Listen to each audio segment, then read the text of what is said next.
एक बार हम दिव्यधाम आश्रम में महाराज जी के दर्शन की वेट कर रहे थे।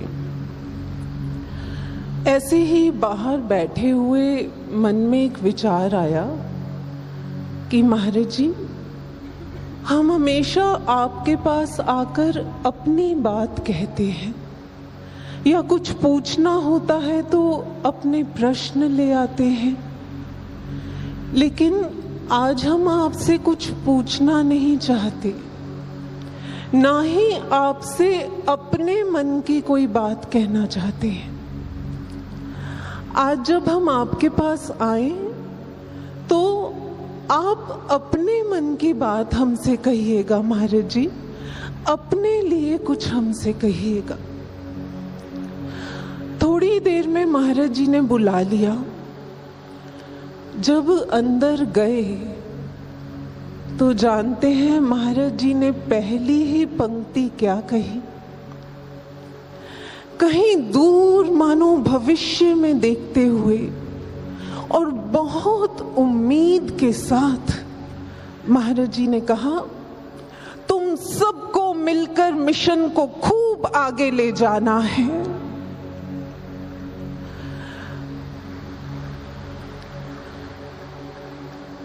वैसे तो अगर हम ध्यान से सोचें तो महाराज जी ने अपने ये मन की बात दिव्य ज्योति के हर साधक से कही है। जब जब महाराज जी ने अपने आशीर्वचन में ये शब्द कहे हैं कि आप सबको बहुत काम करना है, इस मिशन में पूरा सहयोग देना है। क्यों कहते हैं महाराज जी इस मिशन में सहयोग देने के लिए? क्योंकि पूरी दुनिया में सिर्फ ये एक मिशन है जो समाज के लिए सुंदर मानव और मानव के लिए सुंदर समाज बना सकता है और बना रहा है, जिसकी आज डायर नीड है। क्योंकि आज समाज और मानव, इनकी त्राही माम जैसी स्थिति हो गई है, जो कल्पना से भी परे होती हैं। ऐसी ऐसी हेडलाइंस पढ़ने को मिलती हैं आज। उदाहरण के तौर पर बिल्कुल रीसेंट ले लीजिए आप, सितंबर 2024, एक दंपत्ति को 3 कुत्तों के साथ अपने बच्चे को पालना महंगा लगा, इसलिए कुछ पैसे और लिकर के बदले अपने बच्चे को बेचने के लिए चल पड़े।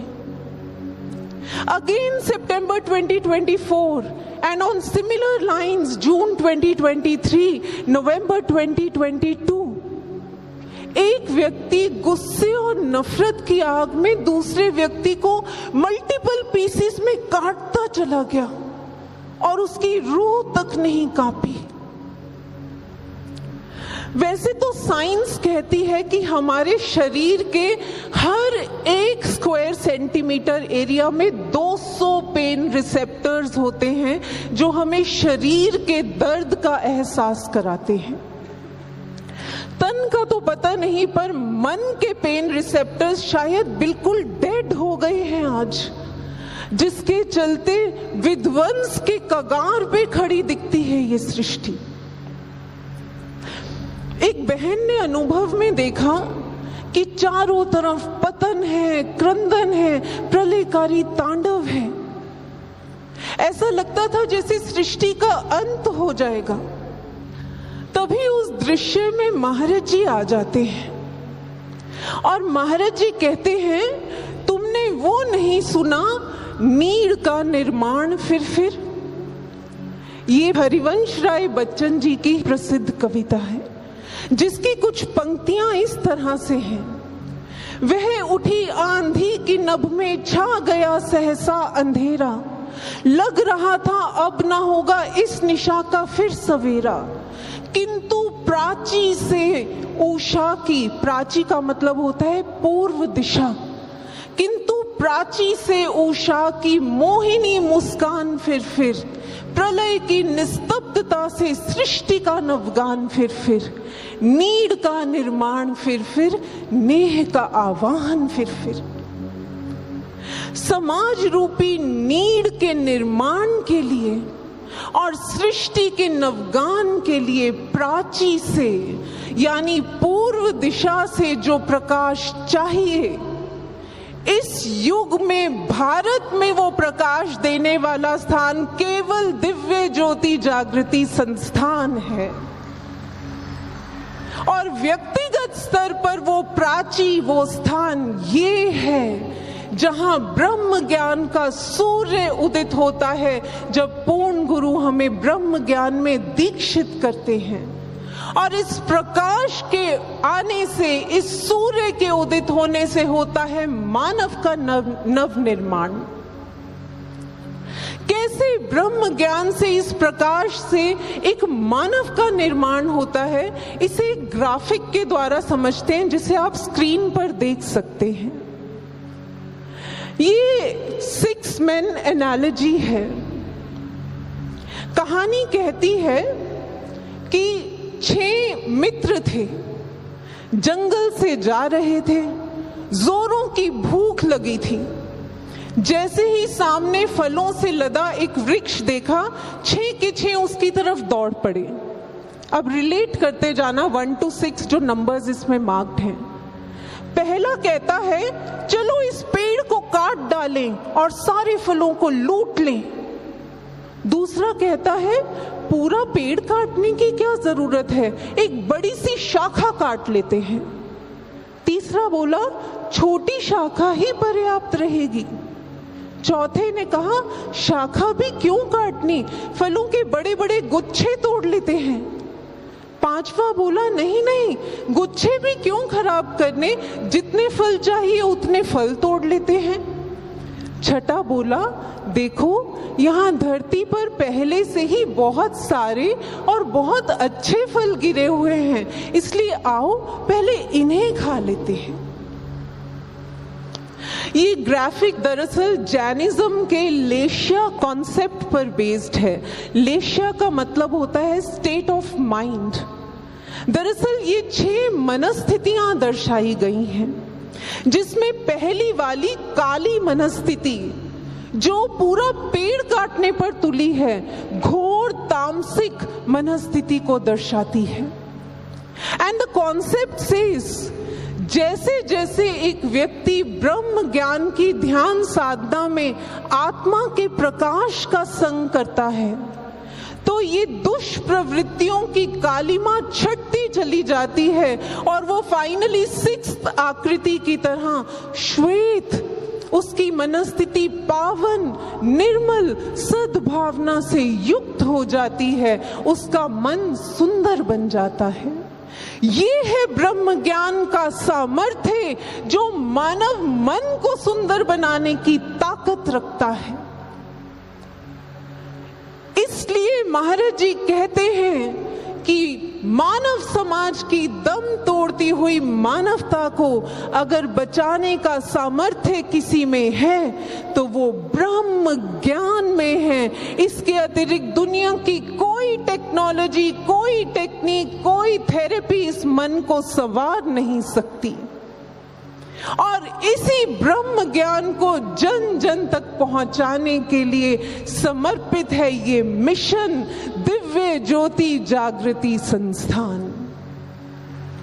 और इस मिशन के प्रति समर्पित है हमारे दिव्य गुरु भगवान श्री आशुतोष महाराज जी।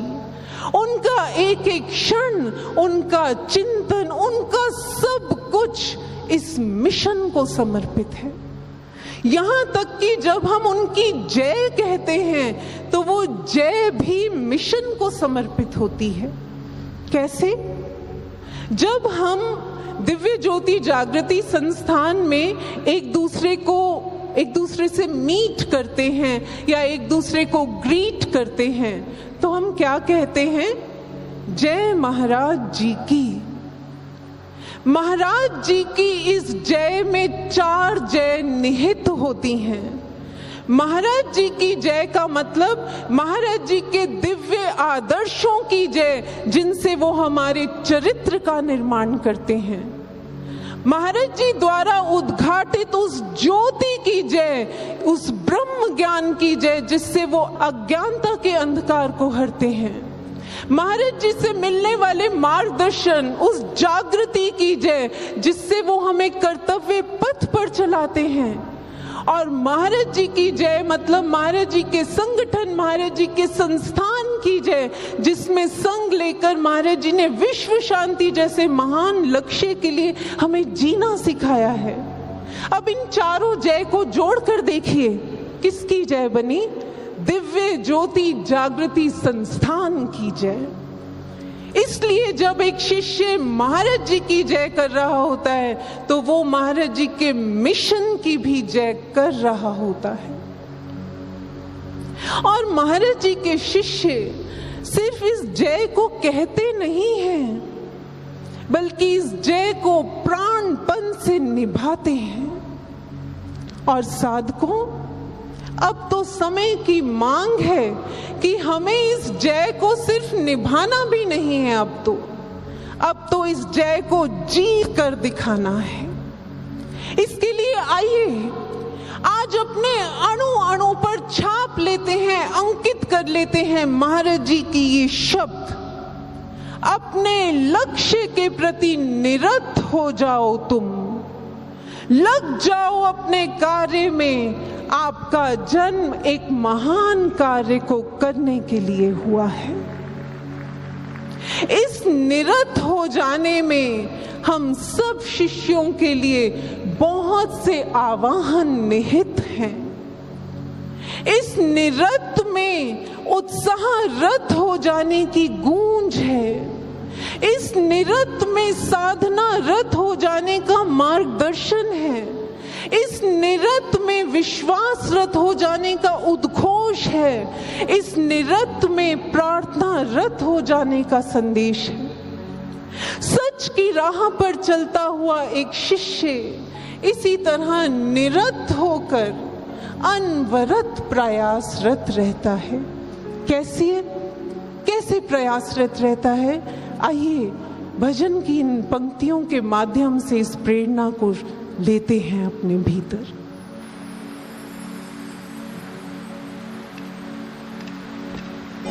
जो चलते सच की राहों पर, उन्हें कोई रोक ना पाए।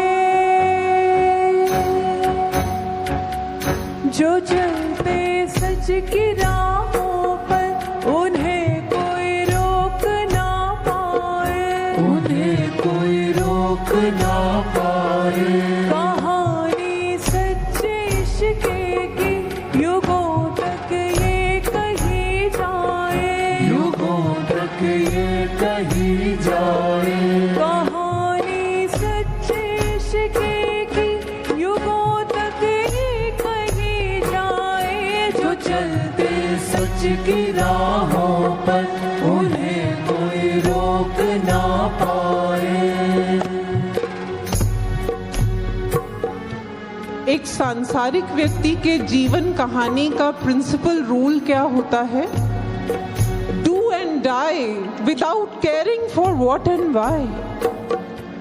लेकिन जो सच की राह के सेनानी होते हैं, उन्हें जीवन की कहानी का ये उसूल बिल्कुल नहीं भाता। उनकी जीवन कहानी का तो एक ही उसूल होता है कि उनका सब कुछ, उनका अणु अणु गुरु भगवान के मिशन में उपयोग हो जाए। यूं तो एक वस्तु और व्यक्ति की सीमित उपयोगिता होती है। जैसे आपने फूड प्रोडक्ट्स पर भी कभी ये नोट किया होगा, 2 तरह की डेट्स लिखी होती हैं। एक होती है एक्सपायरी डेट और एक होती है best before date. Expiry date का मतलब होता है वो डेट जब उस प्रोडक्ट की उपयोगिता एक्सपायर हो गई, यानी खत्म ही हो गई। और बेस्ट बिफोर डेट का मतलब होता है वो डेट जिससे पहले तक वो प्रोडक्ट अपनी बेस्ट क्वालिटी के साथ उपयोगी है। इस डेट के बाद भी आप उस प्रोडक्ट का उपयोग कर सकते हैं, लेकिन उसकी क्वालिटी बेस्ट नहीं रहती, यानी उसकी उपयोगिता का स्तर कम हो जाता है। लेकिन अगर एक सच्चे शिष्य के उपयोगिता के कॉन्टेक्स्ट में बात करें तो ये दोनों ही डेट्स इनवैलिड हैं, क्योंकि शिष्य की उपयोगिता की एक्सपायरी डेट गुरु भगवान नहीं आने देते और बेस्ट बिफोर डेट शिष्य नहीं आने देते। कारण कि अगर तन से शिष्य एक्सपायर हो भी जाए तो गुरु भगवान उसके प्रेम की, समर्पण की, सहयोग की कहानी को जन्मों जन्म, युगों युगों तक कायम रखते हैं। और जहां तक बेस्ट बिफोर डेट का सवाल है तो एक शिष्य जब तक संभव हो पाता है तन मन धन से गुरु भगवान के मिशन में अपनी बेस्ट उपयोगिता दर्ज कराता है। पर अगर कभी ऐसा हो कि तन से संभव नहीं हो पाता तो फिर वो इसका कॉम्पनसेशन करते हुए मन और धन से अपनी उपयोगिता को बेस्ट बनाने की कोशिश करता है। और यदि कभी धन से भी संभव नहीं हो पाता तो फिर वो शिष्य मन से गुरु के मिशन में इस कदर डटकर अपनी भूमिका निभाता है, साधना के रूप में, सुमिरन के रूप में, शुभ चिंतन के रूप में, कि उस स्टेट में भी अपनी उपयोगिता को बेस्ट सिद्ध करके ही जाता है। यानी किसी भी स्थिति में वो अपनी उपयोगिता को कम नहीं होने देता। दूसरे शब्दों में कहें तो अपने उत्साह का स्तर कम नहीं होने देता। एक बार एक बहन के अनुभव में महाराज जी आए और महाराज जी ने कहा, महाराज जी ने पूछा, अच्छा बताओ सेवा करने के लिए क्या चाहिए होता है? वो बहन कहती है, महाराज जी स्वस्थ तन, धन और मन की इच्छा। महाराज जी ने कहा, अगर ये सब नहीं भी होंगे ना तो भी सेवा कर सकते हो तुम, लेकिन अगर उत्साह नहीं होगा तो सेवा नहीं हो सकती। इसलिए सेवा करने के लिए सबसे ज्यादा जरूरी है उत्साह। और इसीलिए महाराज जी कहते हैं, उत्साहरत होकर ऐसी सेवा करो कि धरती तुम्हारी सेवा के लिए तुम्हें बार बार पुकारे। इसलिए ऐसे उत्साहरत हो जाना है हमें अब गुरु के मिशन में सहयोग देने के लिए। और निरत हो जाने के लिए, उत्साहरत हो जाने के साथ साथ एक शिष्य साधना रत भी हो जाता है, जैसा कि भजन की ये पंक्तियां हमें प्रेरणा दे रही हैं।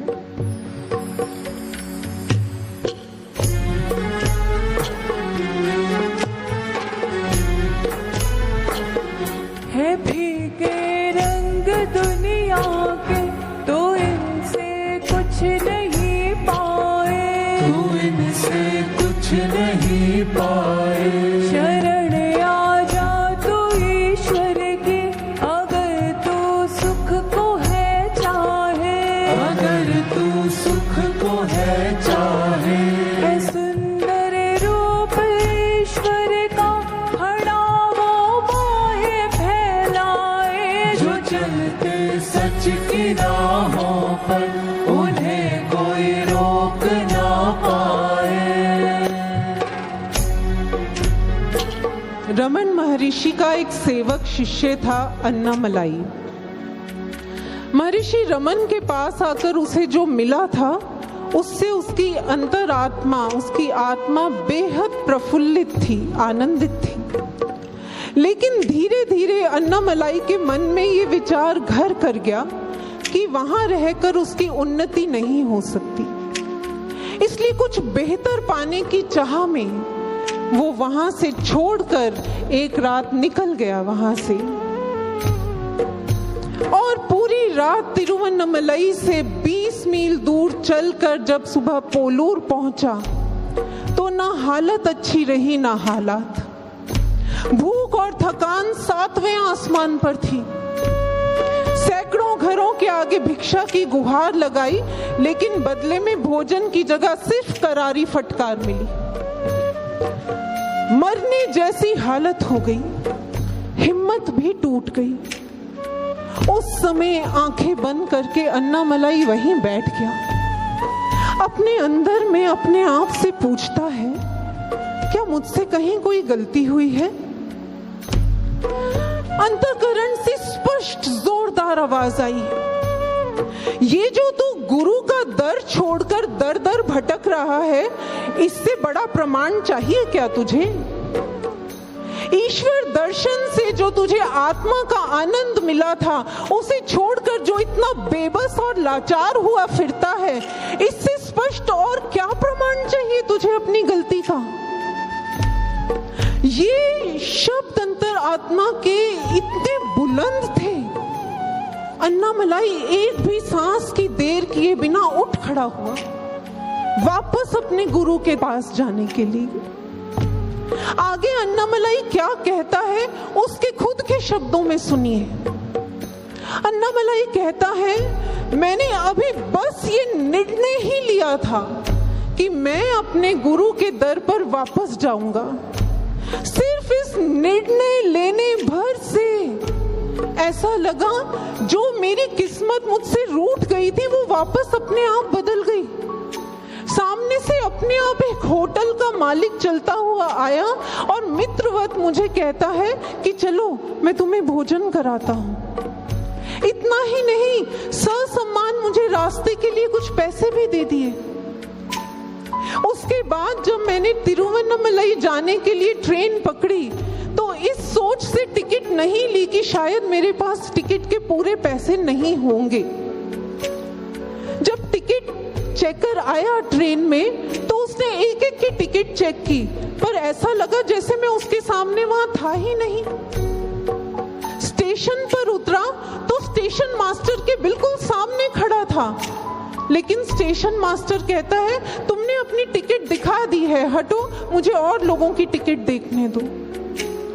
वो कहता है, मैं आंखों में आंसू लेकर महर्षि रमन के दर पर दौड़ा और जाकर गिर गया महर्षि के चरणों में। और उस समय मेरे अंतःकरण में महर्षि के ये शब्द बार बार गूंजे थे, तुम इस सच के दर के लिए ही बने हो, समझे? हमेशा याद रखना, ईश्वर दर्शन का परम ज्ञान समय के सद्गुरु से ही प्राप्त किया जा सकता है, कहीं और से नहीं मिल सकता। और इस ज्ञान से बढ़कर सृष्टि में लाभकारी और कल्याणकारी कुछ भी नहीं है। याद रखना अन्नामलाई, तू हमेशा ये कुछ नहीं है इस ज्ञान से बढ़कर। अभी कुछ समय पहले दिल्ली में दिव्य ज्योति जागृति संस्थान की एक नई ब्रांच खुली। एक पति पत्नी वहां माथा टेकने के लिए आए, तो जो उस ब्रांच की दीदी हैं, उन्होंने उन्हें पहचान लिया। दरअसल वो महाराज जी के बहुत पुराने शिष्य थे। उन दीदी ने कहा, आप लोग इतने सालों बाद मिले हैं, कहाँ थे इतने लंबे समय तक? वो पति पत्नी आंखों में आंसू लिए कहते हैं, अच्छे भले महाराज जी के मिशन से जुड़कर महाराज जी के मार्ग पर खुशी से जीवन जी रहे थे। साधना करके अंतरात्मा तृप्त रहती थी, लेकिन पता नहीं समाधि के बाद मन में कैसे कैसे विचार आ गए। हमने धीरे धीरे साधना छोड़ दी और मिशन में आना छोड़ दिया, और फिर पता नहीं कहां कहां जाने में और क्या क्या करने में उलझ गए। और उसके बाद जो कहते हैं, मैं हूबहू शब्द रख रही हूं उनके, वो कहते हैं, दीदी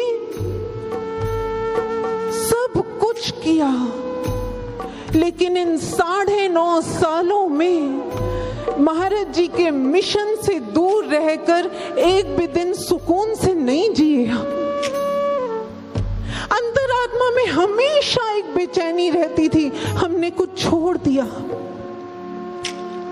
वो कहते हैं कि दीदी हमने यहीं पास में घर लिया, आज जब शाम को यहाँ से जा रहे थे, देखा कि दिव्य ज्योति का यहाँ नया आश्रम खुला है। हम दोनों के अंतःकरण से आवाज आई कि तुमने गुरु के मिशन को छोड़ दिया था ना, देखो तुम्हारी बिगड़ी किस्मत को फिर मनाने के लिए गुरु भगवान स्वयं तुम्हारे पास चले आए हैं। ऐसे कितने ही दृष्टांत इतिहास में भी दर्ज हैं, वर्तमान में भी दर्ज हैं। कितना स्पष्ट बताते हैं हमें कि जिन संस्कारों से गुरु भगवान हमें अपनी शरण में रखकर बचा कर रखते हैं, गुरु के दर के दायरे से बाहर आते ही वो संस्कार कितनी बुरी तरह हम पर हावी हो जाते हैं, इतने कि हम एक पल भी सुकून से जी नहीं पाते। इसलिए साधकों, जिससे बेहतर इस पूरी सृष्टि में शांति का स्रोत नहीं है, उस बेहतरीन ब्रह्म ज्ञान के मार्ग को छोड़ने की कभी गलती नहीं करनी हमें। ये ब्रह्म ज्ञान की शाश्वत साधना ही एकमात्र उस आनंद को पाने का स्रोत है।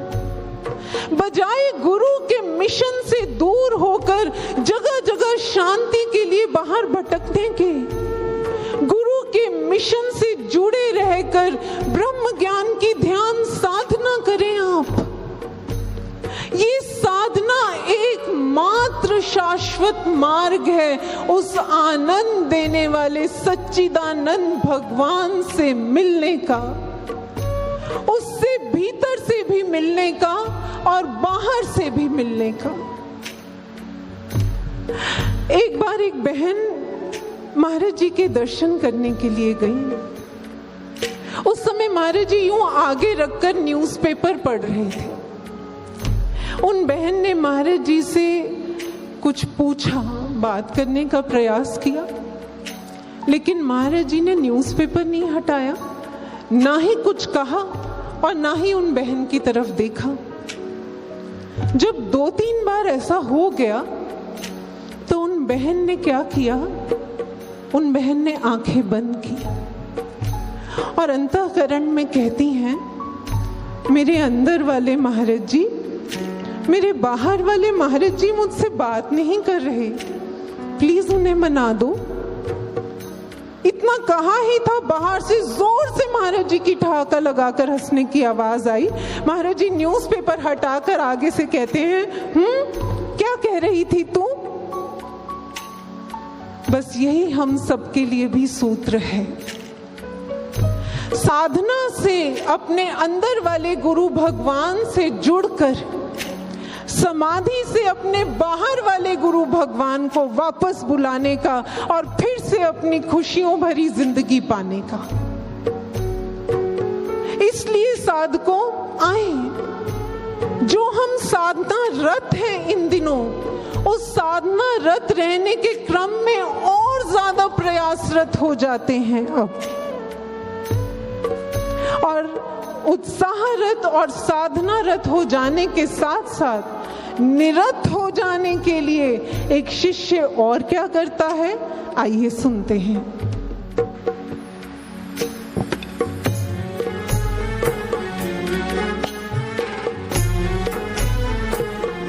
गुरु के सच्चे साधक तो कभी विचलित नहीं होते, कभी विचलित नहीं होते। परख कैसी भी हो पर श्रद्धा और निष्ठा नहीं खोते, कभी निष्ठा नहीं खोते। सदा वो आगे ही बढ़ते, कदम ना पीछे लौटाए। जो चलते सच की राहों पर, उन्हें कोई रोक ना पाए।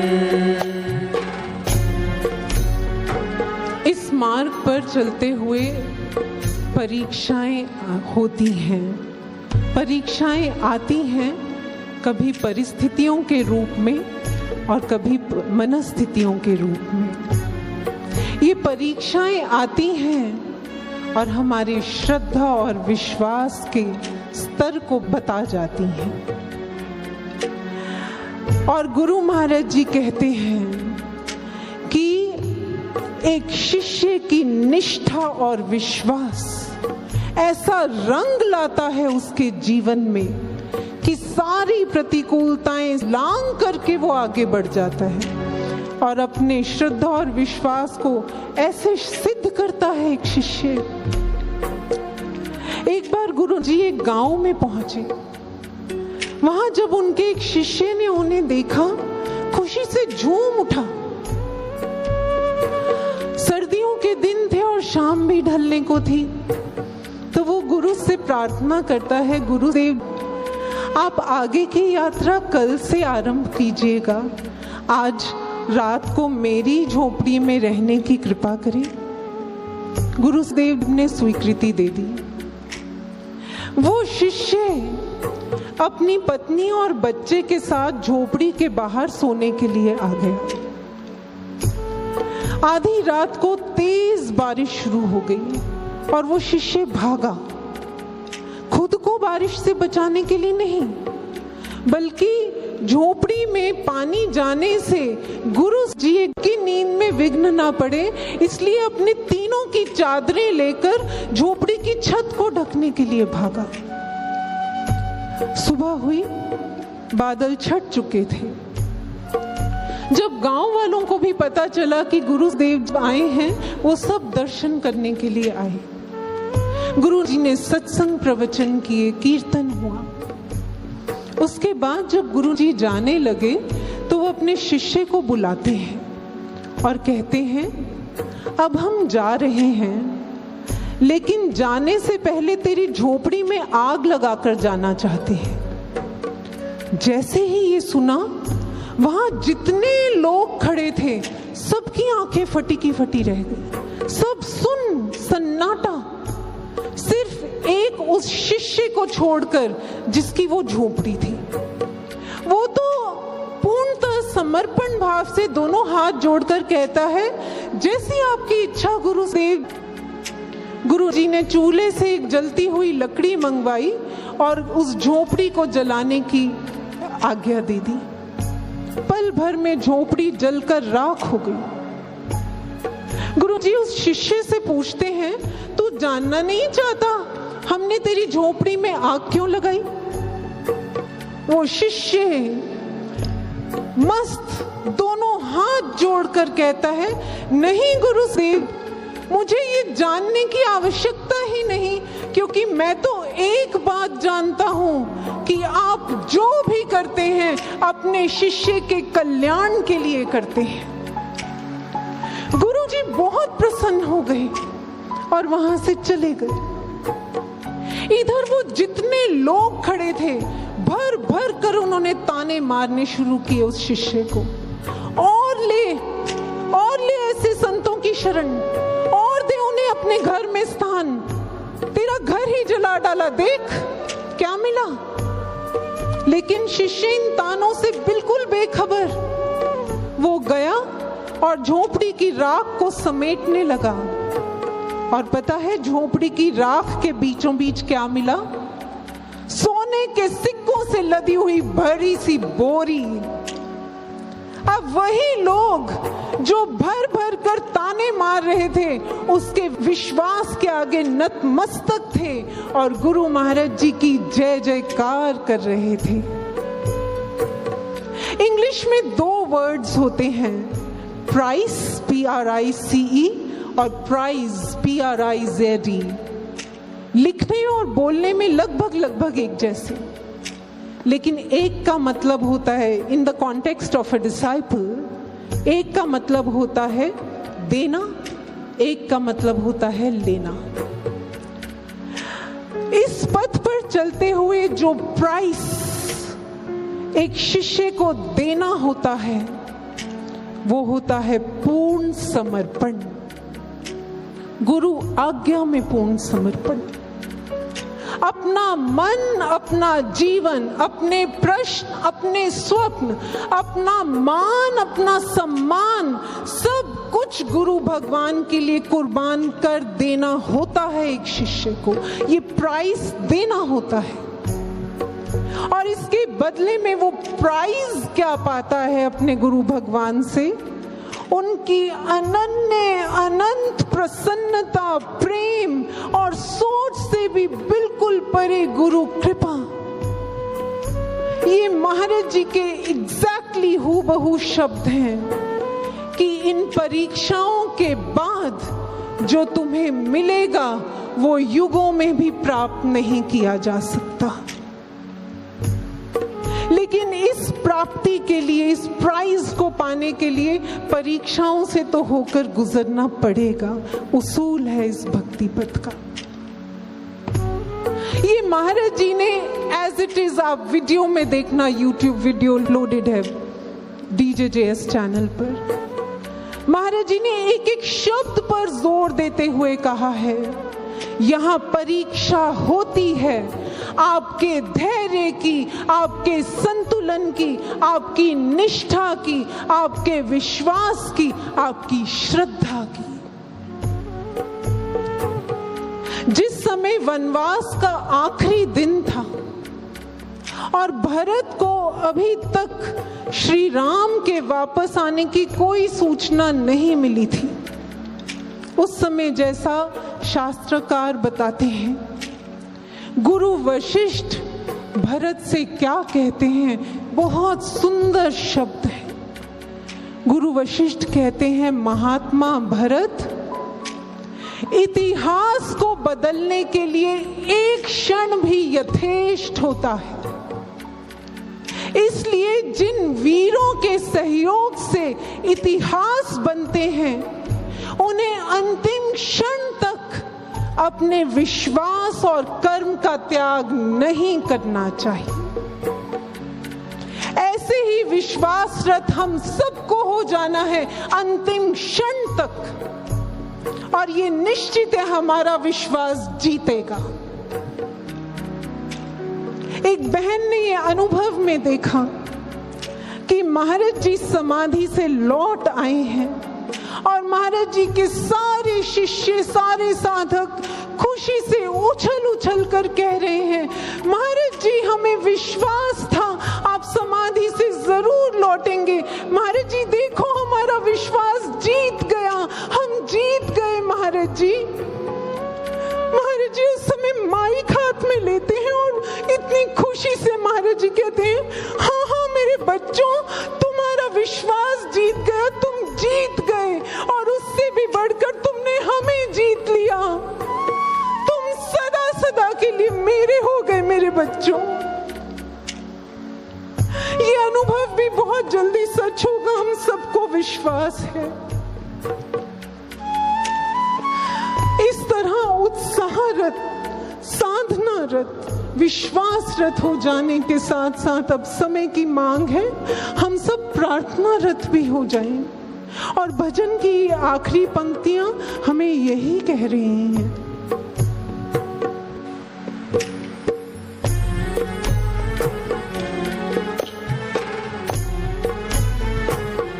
जो खुद चलते नहीं पथ पर, सदा दूजों को भटकाते, सदा दूजों को भटकाते है सच्चे शिष्य वो जो इनकी बातों में नहीं आते, जो बातों में नहीं आते। कि कर गुरु वचन को धारण सदा बढ़ते चले जाए, जो चलते सच की राहों पर उन्हें कोई रोक ना पाए। चंद्रयान मून लैंडिंग के लास्ट के फाइनल मिनट्स को, मोमेंट्स को 15 मिनट्स ऑफ टेरर कहा जाता है। क्यों? क्योंकि इन फाइनल लास्ट के 15 मिनट, ये जो फाइनल मोमेंट्स होते हैं, इसमें लैंडर को अपनी गति का पूरा नियंत्रण रखना होता है और साथ ही साथ हॉरिजॉन्टल से एक वर्टिकल स्विच लेना होता है। इस गति और स्विच में एक स्लाइटेस्ट मिस्टेक का भी मतलब होता है यू लूज द चांस। इसी तरह प्रतीक्षा काल के इन फाइनल मोमेंट्स में हमें भी अपनी गति और मति पर बिल्कुल पैनी नजर रखनी है, क्योंकि हर युग की तरह इस युग में भी हमारी गति और मति बिगाड़ने का प्रयास करते हैं लोग, कर रहे हैं। ये वो लोग होते हैं जो अपनी महत्वाकांक्षाओं और दुष्प्रवृत्तियों को ना छोड़ पाने के कारण खुद तो सच की राह पर चल नहीं पाते, चलते नहीं हैं, साथ में जो चल रहे होते हैं उन्हें भी भटकाने का प्रयास करते हैं। लेकिन जो सच्चे शिष्य होते हैं वो ऐसे लोगों की बातों में बिल्कुल नहीं आते, वो अपने शिष्यत्व के सिद्धांतों पर अडिग रहते हैं। बुद्धिस्ट टेक्स्ट में एक जगह राजा मिलिंद और भिक्षु नागसेन की एक बहुत फेमस कॉन्वर्सेशन दर्ज है। इस कॉन्वर्सेशन में एक सेक्शन आता है, इसमें एक शिष्य की 10 क्वालिटीज लिखी हैं, जिनमें से एक प्राइम रखती हूं आपके सामने।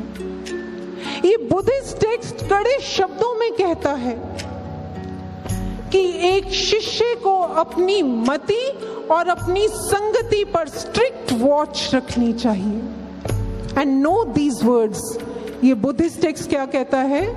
एक सच्चे शिष्य को किसी भी परिस्थिति में अपने गुरु का और गुरु के संग का साथ नहीं छोड़ना चाहिए, even for the sake of his life, जैसे वर्ड्स बुद्धिस्ट टेक्स्ट में लिखे हैं। अपने जीवन पर भी आ बने तो भी एक सच्चा शिष्य गुरु के संग को, गुरु के मिशन को नहीं छोड़ता। साधकों, हम भी हमेशा अपने गुरु भगवान के मिशन से जुड़े रहें। इसके लिए आज एक प्रार्थना करते हैं। ये प्रार्थना महाराज जी ने स्वयं अपने कुछ शिष्यों को, जो उस समय महाराज जी के कक्ष में बैठे थे और प्रार्थना से संबंधित कुछ बात चल रही थी, महाराज जी ने स्वयं 3 बार ये प्रार्थना बुलवाई थी। आए हम सब भी आज इस प्रार्थना को दोहराते हैं। बहुत जन्म बिछड़े थे माधो, एह जन्म तुम्हारे लेखे। बहुत जन्म बिछड़े थे माधो, एह जन्म तुम्हारे लेखे। बहुत जन्म बिछड़े थे माधो, एह जन्म तुम्हारे लेखे। महाराज जी, हम आपसे कभी ना बिछड़े और ये जन्म और हर जन्म आपके लिए, आपके महान मिशन के लिए लग जाए। ये प्रार्थना हम हर श्वास में करें और निरत होकर गुरु भगवान के दिखाए मार्ग पर, इस सच की राह पर चलते चले जाएं।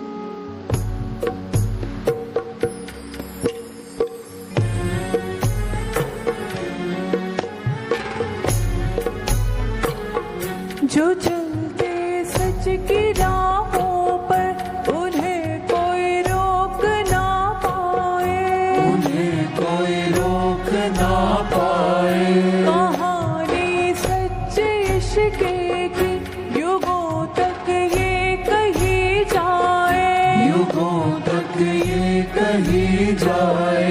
कहानी सच्चे इश्क की युगों तक ये कही जाए। जो चलते सच की राहों पर, उन्हें कोई रोक ना पाए।